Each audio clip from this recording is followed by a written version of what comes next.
You are listening to Lone Star Community Radio on 104.5 KCZWLP Conroe and 106.1 KZCCLP Conroe, and worldwide on irlonestar.com.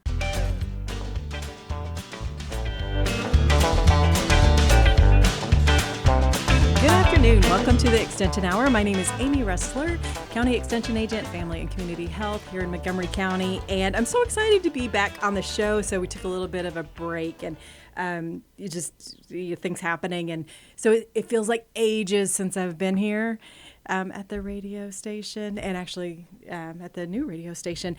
And so This is my awkward little segue into our topic for today, because it feels like ages. It's been a long time, and sometimes we age faster than we think we do. Because I'm thinking too, when I think about my own age, I'm like, yeah, I'm that old, because I don't feel that old, right? So that's probably what a lot of people feel like.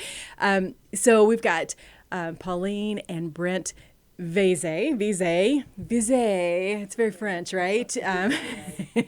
They're with us today, and we're going to talk about aging and some of the things associated with aging. So you guys, let's start out with just introducing yourselves and what you guys do. Ladies first. All right. So I'm Pauline. I am the owner of Assisted Living Locators. We work here in the Montgomery County area.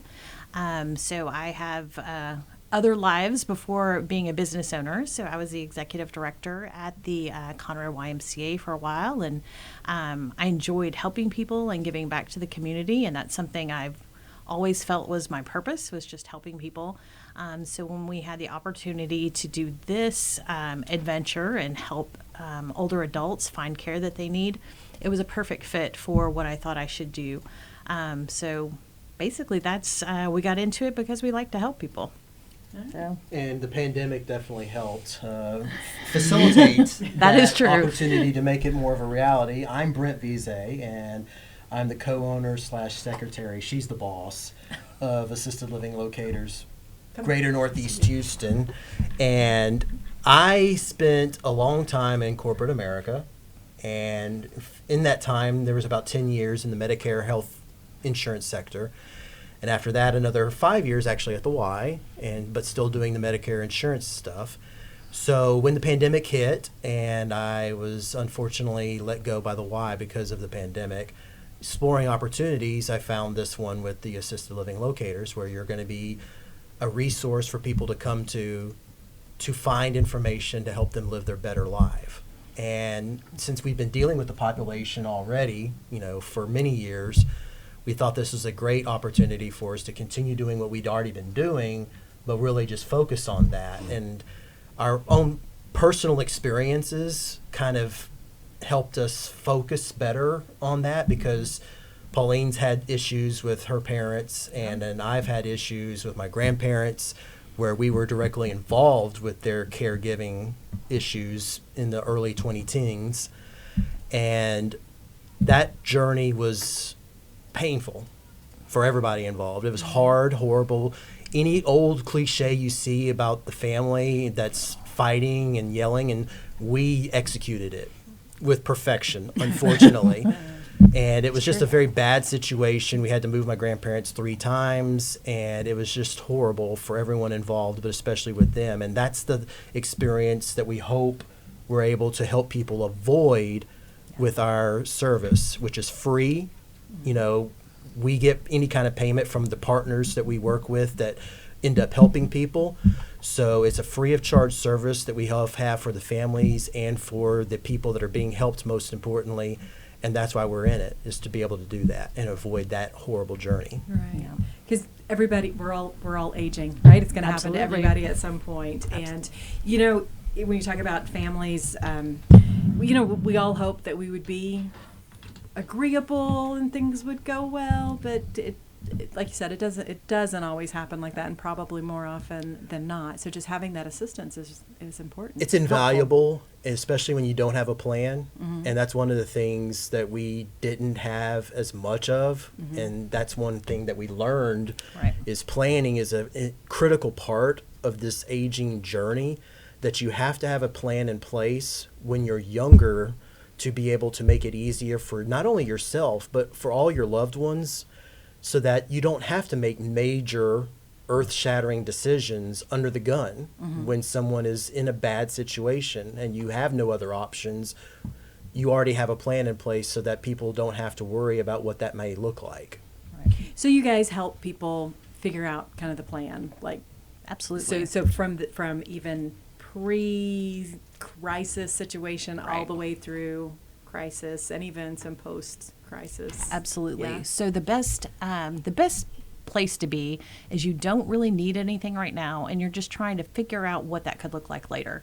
So no real health concerns. You're just trying to plan it out and thinking about the what if possibilities. So what if I'm incapacitated? What if I can't make choices for myself? Who would be making those choices for me, and how am I going to pay for this, and who would be responsible for making sure all of this is executed and taken care of. So that's the perfect place because you have so many options and you have time to think about it and plan. Most people, though, they think about it when they're in the moment. So a major thing has just happened, a life crisis. You fell, you broke your hip, you had a heart attack or a stroke, and all of a sudden you can't go home by yourself. And so those are the families that we work with a lot of times. So you're trying to figure out, is it rehab first? Do I bring someone into the home and then they'll be better later so they don't need to move out of the home? Sometimes it's just, no, we need to make that transition. But the more time you have to think about those options, the more options you have. Right? It's a continuum of care. It really is. And the continuum of care starts from being independent so that you're able to just do whatever and you just want to still not have to worry about painting the house or taking care of the house and you just want a smaller place. And then you go to assisted living, then you go to memory care if that's what you... So it's a progression.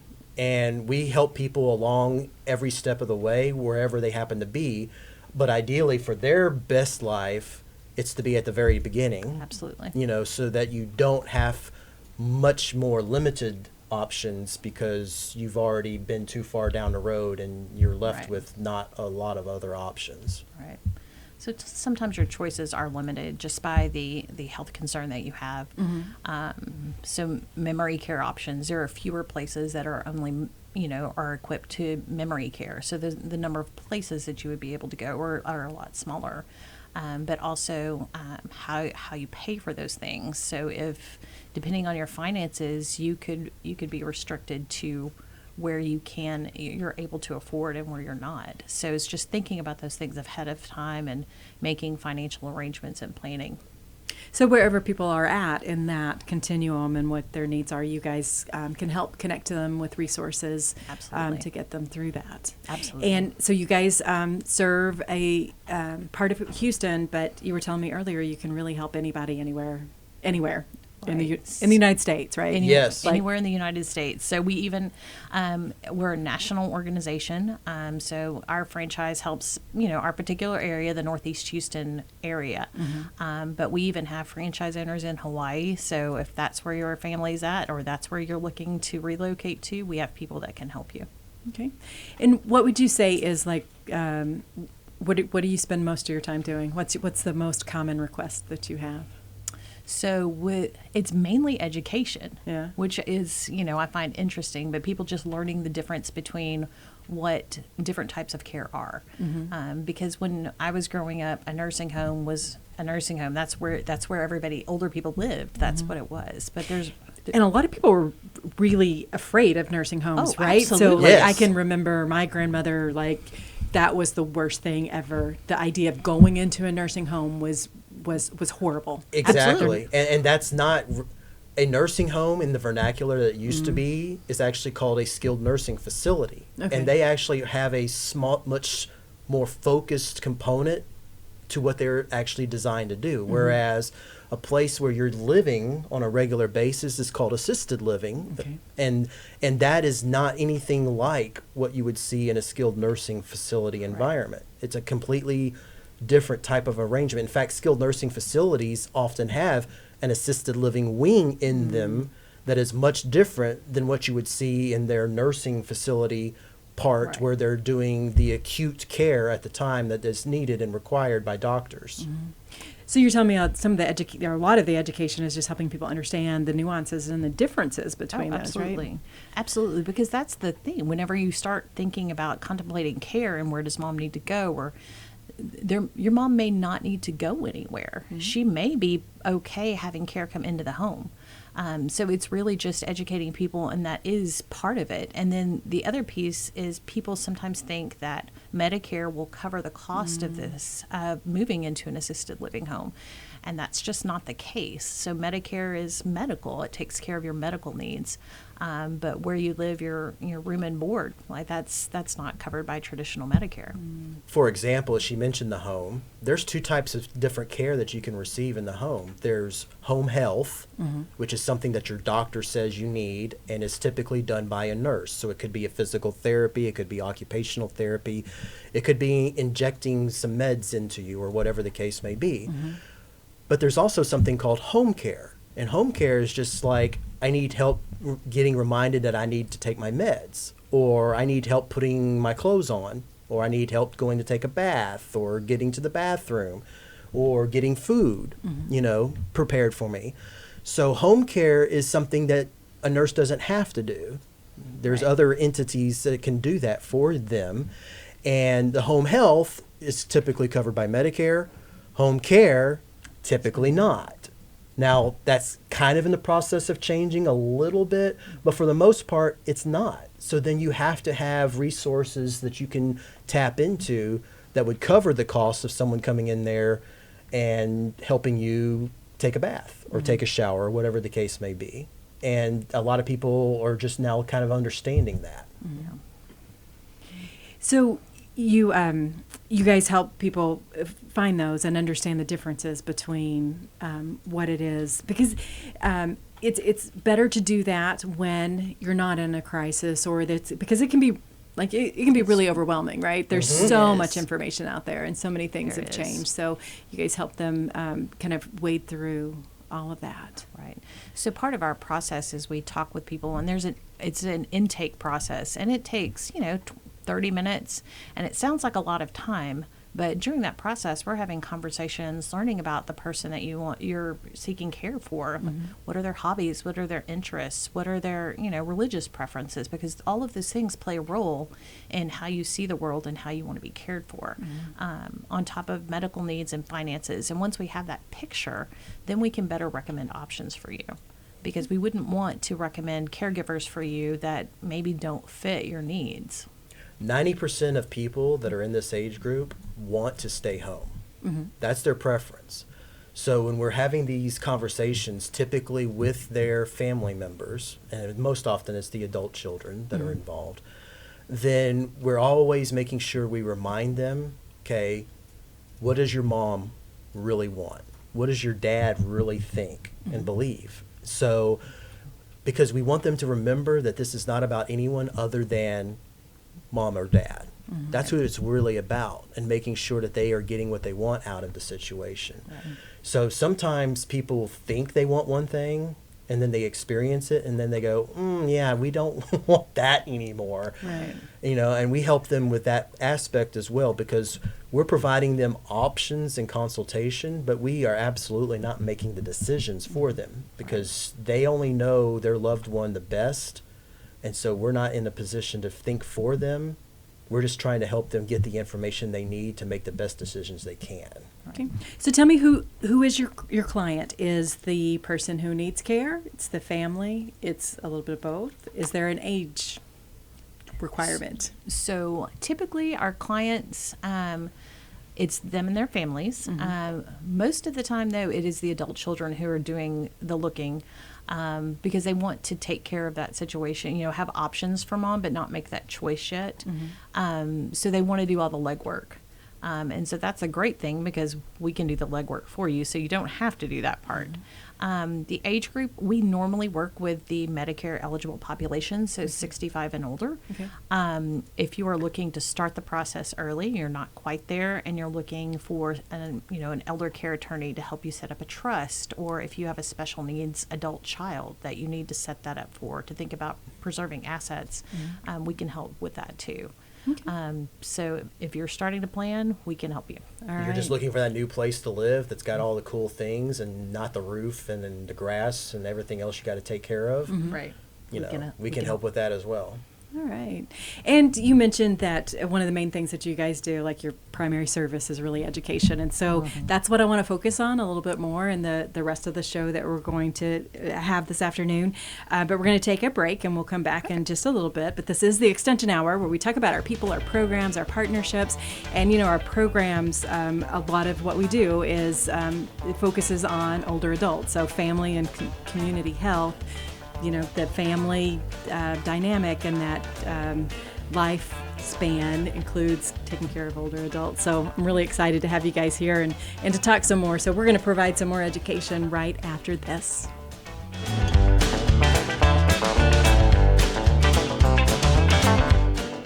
Second Saturday Divorce Workshop provides unbiased information to help you understand your options and move forward with your life. This divorce workshop is for you if you are contemplating divorce, in the process of divorce, already filed for divorce, or post-divorce. You will explore the emotional, legal, and financial aspects of divorce from professionals who have guided others through divorce. For more information on this divorce workshop, contact SecondSaturdayWoodlands.com or call 832-375-0900. What can the Better Living for Texans program do for you? You can learn how to increase your consumption of fruits and vegetables, choose foods that are relatively inexpensive and good to eat, make your food dollars last longer, prepare quick, nutritious meals, help your children learn how to eat healthier snacks, and much more. Our program is committed to helping people like you improve your health through providing research-based nutrition education in a friendly, cost-free, and relaxed environment. We are Texas A&M AgriLife Extension, helping Texans make their lives better.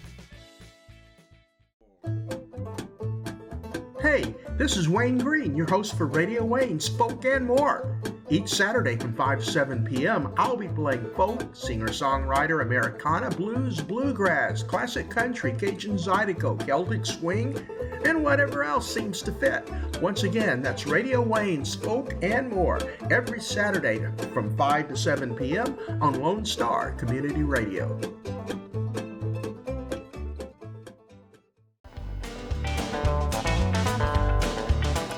Welcome back to the Extension Hour. I'm Amy Ressler. I've got Pauline and Brent with me. We are talking about older adults, about aging. We're all aging. And in Extension, we do provide some education related to aging. And some of my favorites are, we have a series called Master of Memory. And so that's 6 lessons that are offered. And sometimes we'll offer those like in 3 sessions. So we'll kind of do 2 at once, depending on what the group that we're working with is interested in.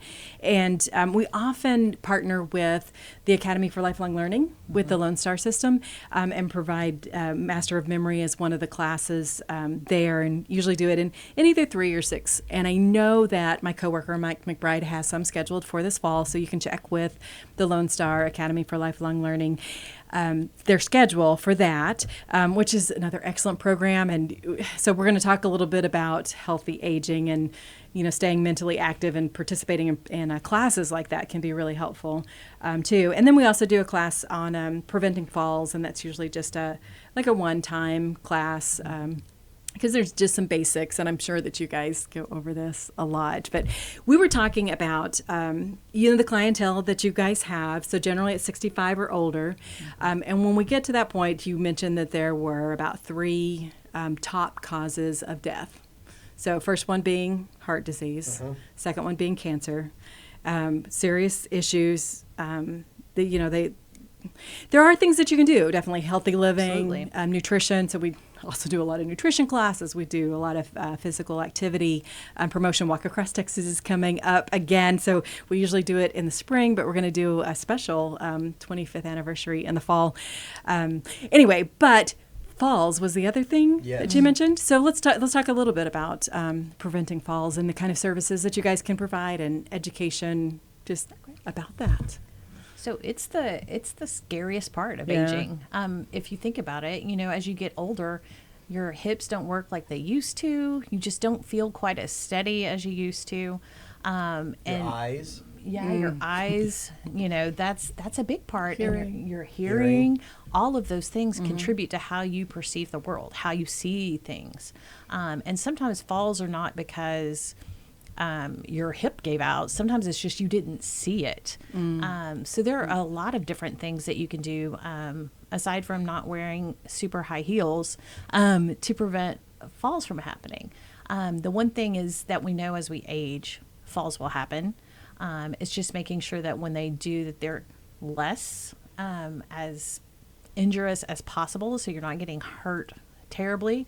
But just know that they're part of the aging process. But if you fall, you do want to make sure that you check with your doctor, because sometimes there are things that can make us fall that we didn't think about. Eyesight, for one. So I don't know about you, but I'm really terrible about getting my eyes checked every year like you're supposed to. So if you have diabetes, it's really important that you get the eye exam done, because your prescription can change dramatically, and there's different things like glaucoma that you're looking for. So you may not notice that you're not seeing as well.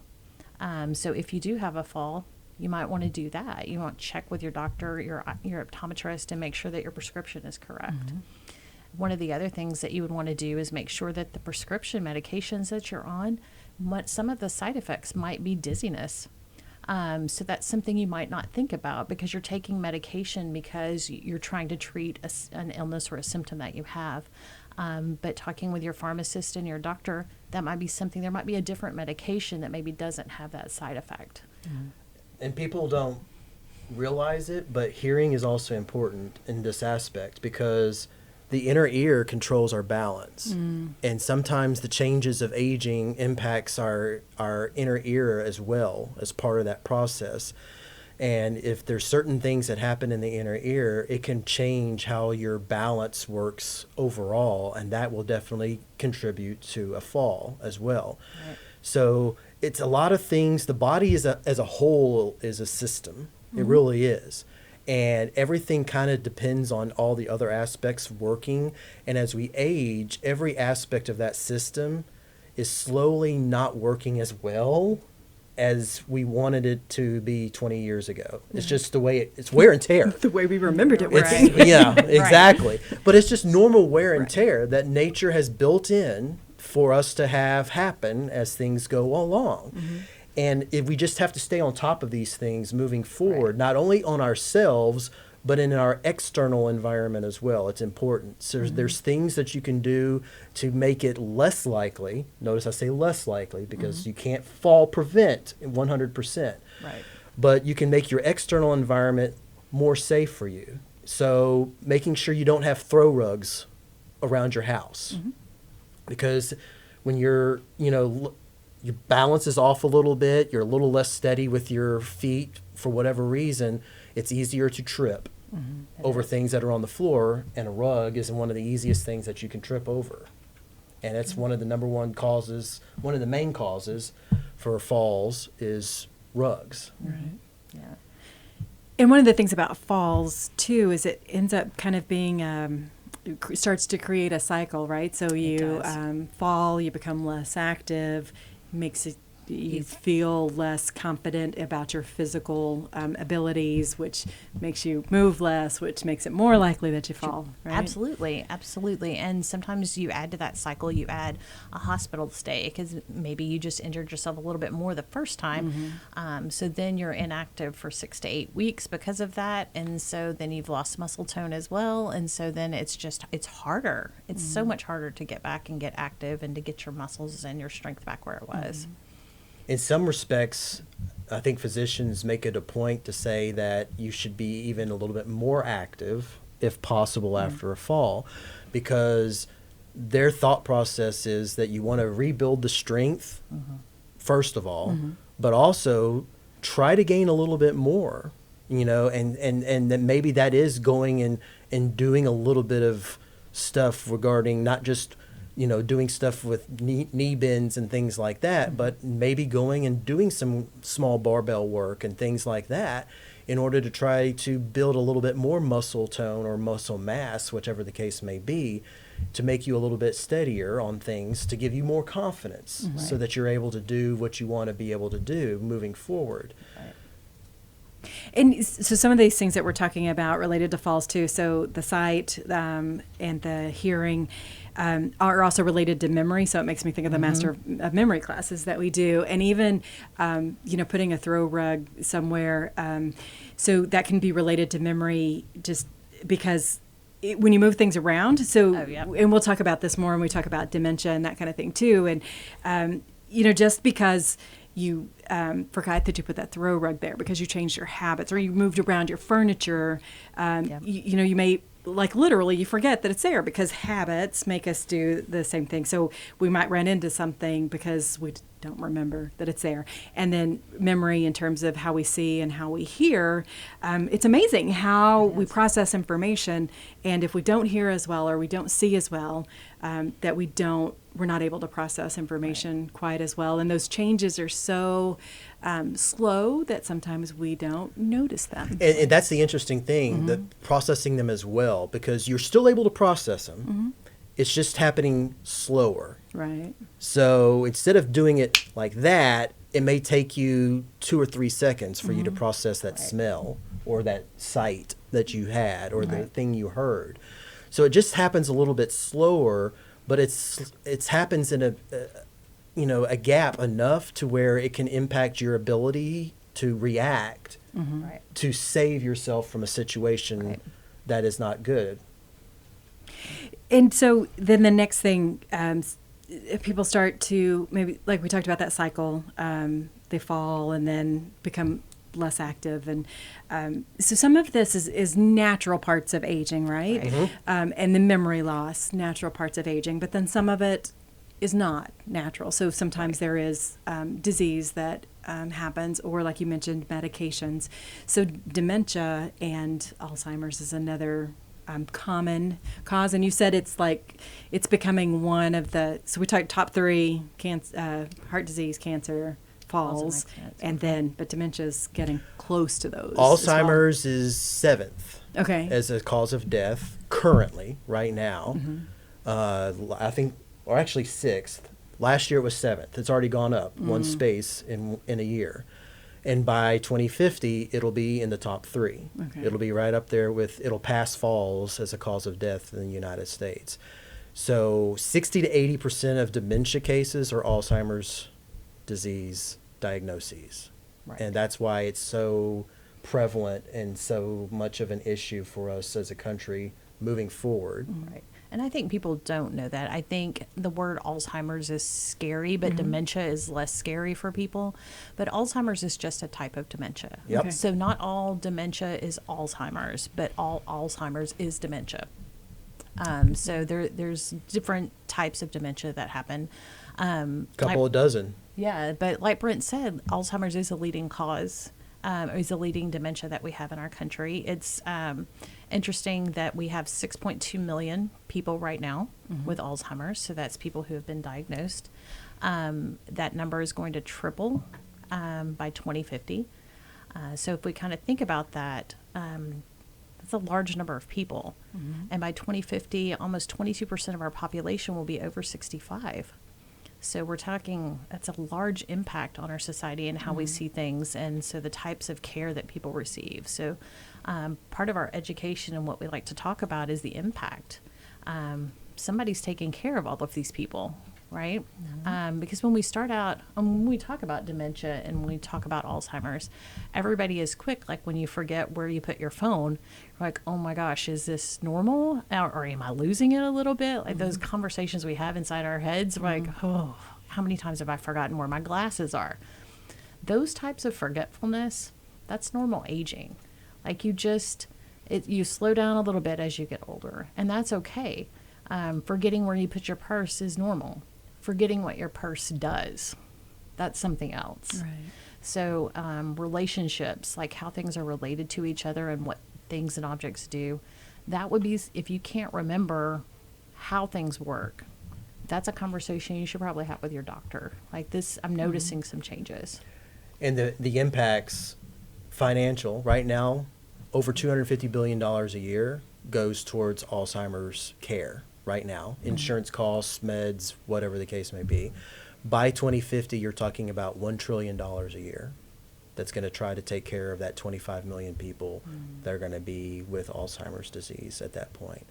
So it's a huge societal factor that's going to be impacting us not only from a human perspective, but from a financial perspective. Right. Very soon. And when we talk about those people, right now we have close to 12 million people that are caregivers for the people with Alzheimer's. So if that number triples, the number of people caring for them will also triple. And those are unpaid caregivers. So they're typically daughters and wives and husbands that are caregiving, unpaid. So they're not able to be part of the workforce, or if they are, they're burnt out because it's so taxing. Just having to take care of someone all the time is hard work, and it is stressful. So, so for me, like dementia and Alzheimer's both sound really, really scary. Right. But what we want to talk about next is a little bit more about kind of what some of those signs and clues are. And so you alluded to some of those just now, but we want to talk a little bit more in depth about those kinds of things and things to look for, and then also with caregivers, the kinds of things that they can do to help, and then also to help take care of themselves as well. But we're going to take another quick break, and we'll be back in just a few minutes here again on the Extension Hour, where we talk about our people, our programs, our partnerships here on Lone Star Radio, which we're so grateful for the radio station here on 104.5 and 106.1 worldwide on irlonestar.com, and we'll be back right after this.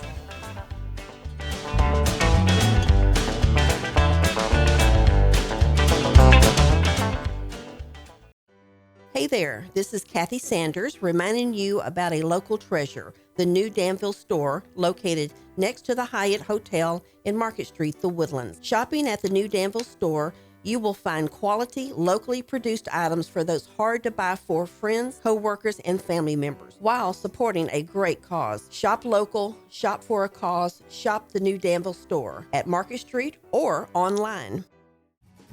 Listen in Mondays at noon to hear Conroe news from local nonprofits, businesses, upcoming events, Conroe Park events, news stories, and information that matters to you with your host, Margie Taylor of Taylorized PR.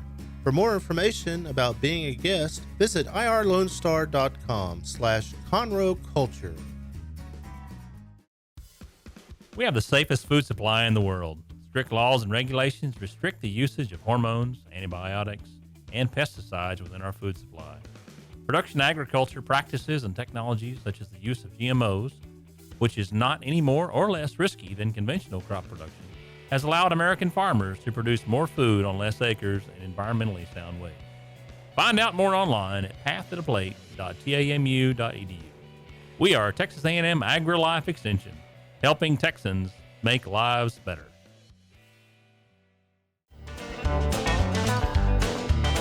And welcome back. This is the Extension Hour. Talk about our people, our programs, our partnerships. We're talking about aging. We've got Pauline and Brent with us, and they're with Assisted Living Locators. So they help folks with some of those things that are just not fun to deal with. And even if they were fun, it's just a lot, and it can be kind of overwhelming. So when you're dealing with a lot of other things and trying to make family decisions, and you guys mentioned you work a lot with adult children of aging parents, and usually they're busy working and trying to find the time. And I have found this personally as well, trying to find the time to help and do the things that I want to do to help my parents, and there's just not enough time. And so having a service like what you guys provide is really awesome. So thank you so much for being here today to share that. So we were talking a little bit about falls and preventing falls, and then we got into a little bit more about memory and normal aging. But sometimes there is disease, and Alzheimer's and dementia is one of those diseases. But before we get too far, let's talk about the Walk to End Alzheimer's is one of the things that you guys wanted to promote. Absolutely. So all of the talk that we're doing about Alzheimer's, the Alzheimer's Association is an amazing organization that works for research, but also caregiver support and education. So they do a lot for families who are dealing with dementia and Alzheimer's. So there is going to be a local walk, the Walk to End Alzheimer's. It's October the 2nd. And we just ask that people either donate or come on out and support the work that they do. You can go to the endalz.org and sign up for a walk team, or you can donate to the association. So we're supporting them. And that's END, E-N-D. E-N-D. A-L-Z. Yes. .org. Okay. Mm-hmm. Yep. And it's at October 2nd. And so you could also participate and walk across Texas, and then you could do the walk to end Alzheimer's. It'd be like a twofer. What a deal. Great. Lots of walking. Lots of walking. And the local it's in the Woodlands, so it's not far from Conroe at all. And it'll be going to a great organization that helps not only Alzheimer's, but all dementias, which I think is a lot of things that people don't understand. They think they just focus on Alzheimer's, and it's like they don't. It's a lot. And it's a national organization, right? So Yes. these are happening all over. Yes. So you can find one in your area if you don't happen to be in Conroe. Absolutely. Okay, so before we went to break, we were talking about dementia and Alzheimer's. Yes. Say it again. Not all dementia. Not all dementia is Alzheimer's, but all Alzheimer's is dementia. All right. So how does that happen? So it's just one of those things. Like as we're aging, we start noticing deficits, like we're not able to recall things, or sometimes it's even behavior changes. So you notice that your mom that was once just the sweetest person in the whole world and has, just all of a sudden she's not. Like she's using words that you never thought your mama would use. So those types of behavior shifts, they could be dementia. They could be a type of dementia, but they could also be what we call pseudo dementias. So these are things that present like dementia, but maybe there's an underlying cause for the behavior change. So some of those are medical. So maybe she's just dehydrated. She's been working outside in the garden a lot, and she hasn't been taking care of herself and hydrating, drinking her water. Because older people, they don't tend to drink as much water anyway, typically. Because they don't get thirsty as often. Yeah, we talked about sight and hearing and taste is a different thing too. That it you just slowly don't degrades really too. realize that. Right, yeah. So it starts changing, and so maybe you're just not drinking enough. You don't realize that you're dehydrated. Urinary tract infections do the same thing. So they wreak havoc on older bodies, and they can cause behavior changes. So sometimes what you think might be dementia, and it's really like it's a scary situation to be in, with your doctor's help, it may not be real dementia. It may just be a temporary situation that you can have with medical intervention. It can be reversed. So it's important to have those conversations with your doctor. Absolutely. To be aware of, and I try to say this in all the classes that we have. I mean, you have to be your own best advocate for your own Absolutely. health, because you know yourself better than anybody else. So Absolutely. and we'll talk a little bit about caregiving too, but really the best caregiver is yourself, taking care of Absolutely. yourself. So dementia and Alzheimer's, you were talking a little bit about the research about how that happens, and it's similar to plaque that causes a heart attack, but it gets into the brain. Talk a little bit more about that, Brent. So all of us have these proteins that are in our body. They appear, throughout life.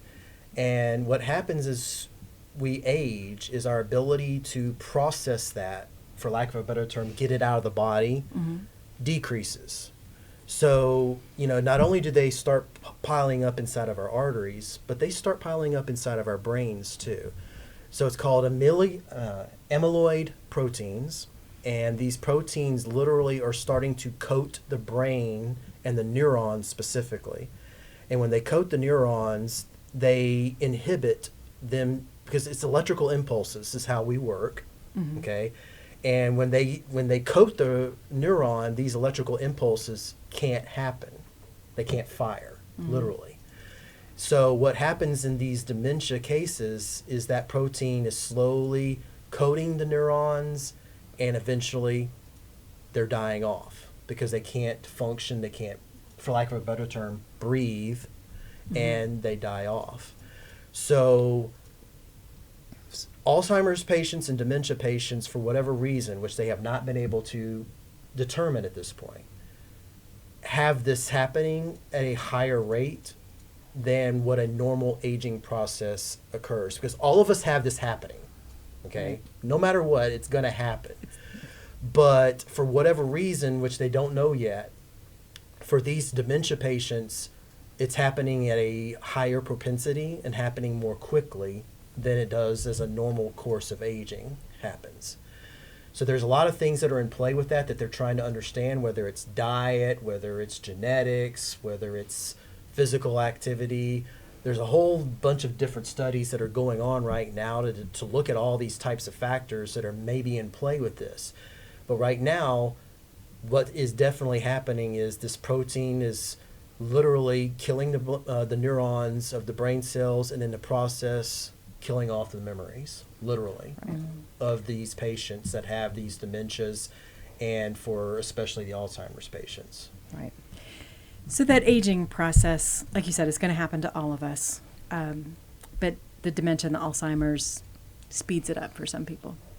It speeds it up because the proteins are not being offset. The brain is a very resilient organ. I mean, it literally, stroke patients have been amazing with being able to rewire themselves so that when one part of the brain is negatively impacted, those functions are shifted to another part of the brain, and they're able to still do some of those functions. With compensation. With compensation. Yeah. Okay. So the brain is a resilient organ and has the ability to compensate for things. And for most of us, as we age, that compensation is happening. Maybe we're a little bit shorter, like I said earlier, that 2 or 3 second lag for us to react to a smell or a sense, but we still do it because our brain has found another way to be able to do what we need to have happen. Right. What's going on with Alzheimer's patients is, for whatever reason, the brain is not reacting as quickly to compensate for those deficiencies that are happening as the neurons are being killed off. And they still don't understand exactly why that's happening. They just know that it is happening. And so that's the track of study, is trying to figure out the why and then how to compensate for that. Right. And so what are some things that indicate that there's some serious issues? What do people need to look for to visit with their doctor about? So I think the most important thing is, if you're not feeling yourself, if you notice that you're just not right, or you're having confusion over where you're going. Like, I know I want to go to the grocery store. I've been there 1,000 times, but I'm not sure how to get there anymore. Or you're driving and you're not sure where you're going. Those are signs, so that you're having trouble with things that are normal things that you would normally do, and you're having difficulty with those. So those are important. But I definitely, anytime there is a behavior shift, for sure. So either somebody was super nice and then all of a sudden they're more standoffish, or they once were more quiet and then now all of a sudden they've developed this bubbly personality. So any shifts like that are definitely things I would talk to my doctor about. Okay. And then what if you are someone who is concerned about someone else? So whether it's a close caregiver, so we talked about adult children often, but even I had someone who expressed concern and was asking me about some resources for a neighbor. So the neighbor is getting older, and there's not the adult children don't live nearby. They were kind of concerned about maybe some of the memories of their neighbor, and wondering if if that neighbor needs help, so what kind of advice would you give someone in that kind of situation? So definitely have a conversation with the person. Like, I'm noticing that you're having trouble keeping up with your house now. That's, it's hard to do that. So just having those caring conversations and see, because having the person desire the help or realize that they need the help is important. Points of observation. Right. Like, I've noticed that your grass is really tall. Are you having trouble mowing it? Or, those kinds of conversations that come from exactly where you want it to come from, a loving, caring place. You just want to make sure that they're okay. But also, I think having conversations early, like we had talked about, are really important. Whenever you start to notice, so that you have more options and time to plan. Even if it's just a memory issue. like you've noticed that someone's having trouble keeping up with their keys or whatever the case may be, you always can go and say, hey, I've noticed blah, blah, blah. Have you talked to your doctor about that? Because ultimately, the doctor is the one that's going to be making the evaluation and determination of what's going on, whether it's a normal process of aging or whether there's something else that's involved there. So being able to have that conversation but steering it towards, what does your doctor think about X? That's something that's, I think, is the way to go with someone that you're concerned about, is just making the observations apparent and then referring back to the doctor and getting a doctor's opinion on what's going on. Well, in this demographic too, so the 65 and older, the most trusted person in their life is their doctor. Yep. So they trust their doctor and what their doctor tells them. So that's important. And also to make sure, because the doctor can do tests and studies to find out if it is something that is reversible. So maybe it is just an infection that can be treated, or if it's something more serious. Absolutely. The pseudo dementias are a real thing. They can also involve drug interactions. Right. So they could have 2 drugs that they're taking that are causing their forgetfulness or their issues, their behavioral changes. It could be alcohol related. It's very common for alcohol to play a part in this. So ultimately, a doctor is going to have to be involved with determining what the cause is of whatever symptoms and I think are too, happening. I think people struggle with, they think that if it is dementia, like that's, my life is over. And that's just not the case. So even though you have a diagnosis of dementia, you're still able to make choices for yourself. Early into the disease, you can decide what you want to do, and you can make choices for yourself. Yeah. So planning can also help with that. Absolutely. And then also, we're talking about when you care for someone else who might be showing signs of. So I want to talk a little bit more about that. And we could probably talk way more, but we're going to have to take a break, and we're going to come back with just a few last thoughts. But we definitely want to talk about planning and taking care of yourself, particularly if you're the caregiver. So we'll be back right after this. This is the Extension Hour. We talk about our people, our programs, our partnerships, and we're talking about healthy aging. We'll be back in just a bit.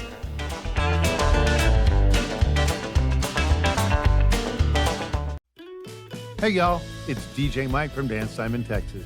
Join me Monday through Friday at 8 a.m. as I count down the top 10 Texas Red Dirt songs that are packing the dance floor. I'll be featuring local artists and the story behind the hits, shows in the area, as well as new songs that make you want to dance. It's Dance Time in Texas with DJ Mike on Lone Star Community Radio, 104.5 KCZW and 106.1 KZCC, Conroe, Texas, or online, irlonestar.com. From the beginning, the main purpose of the Cooperative Extension Service has been to change human behavior by teaching people how to apply the results of scientific research. By utilizing a holistic, multi-level approach, Extension family and community health programs encourage health and well-being for everyone. Addressing values, concerns, and needs with reliable science-based information, Extension programs help people lead healthier lives. We are Texas A&M AgriLife Extension, helping Texans make their lives better.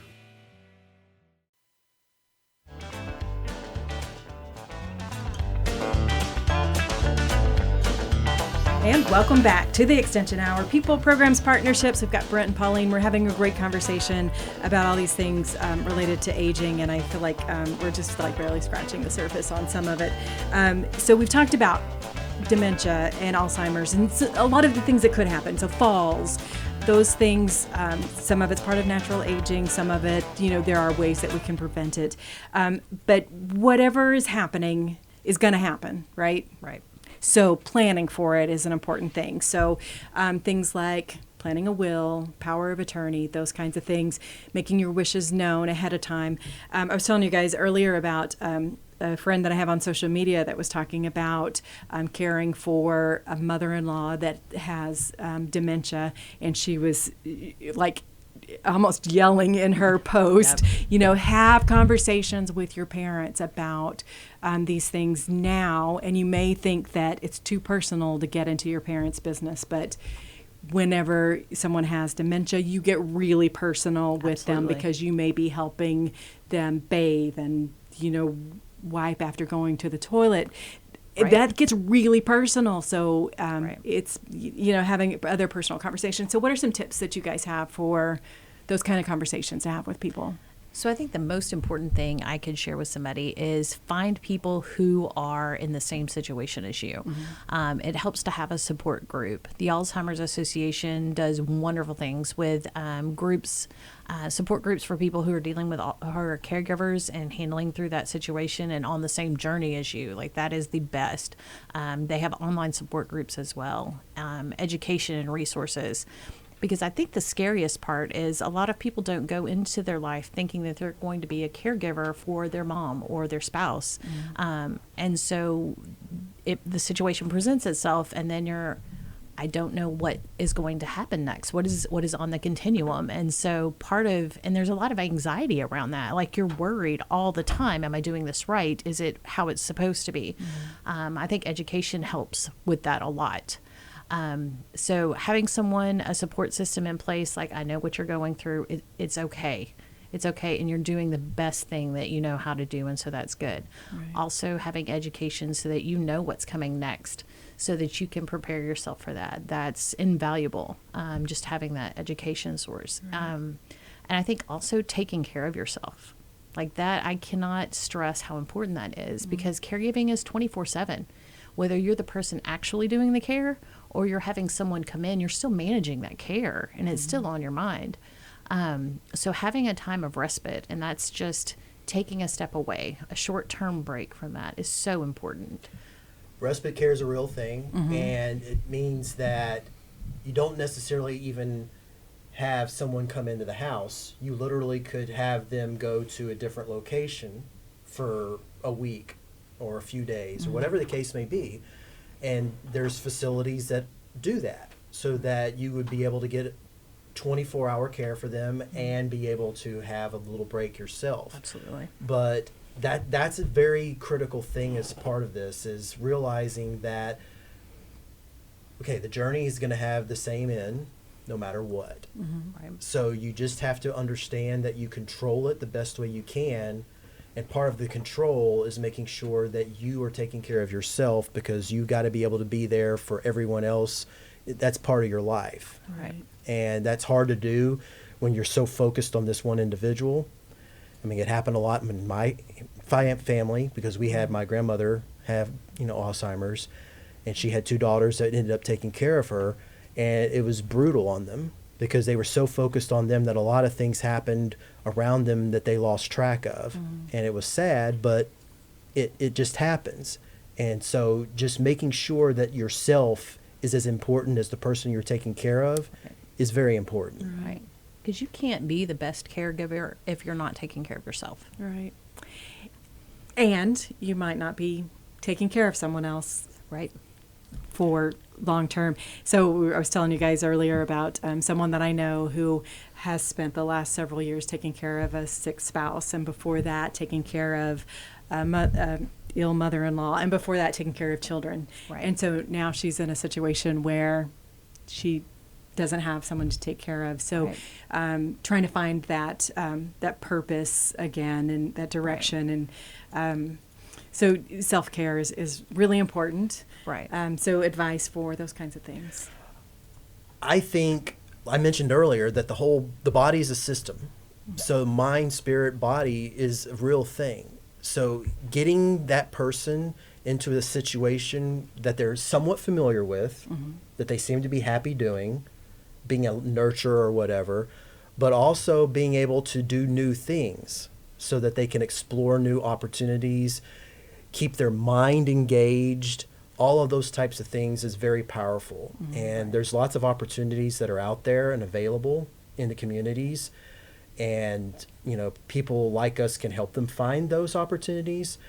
But, a lot of churches, schools, universities have types of resources available that people can participate in and do those types of things for sure. Right. Just like we were talking about Lone Star earlier. So their continuing education, that's perfect.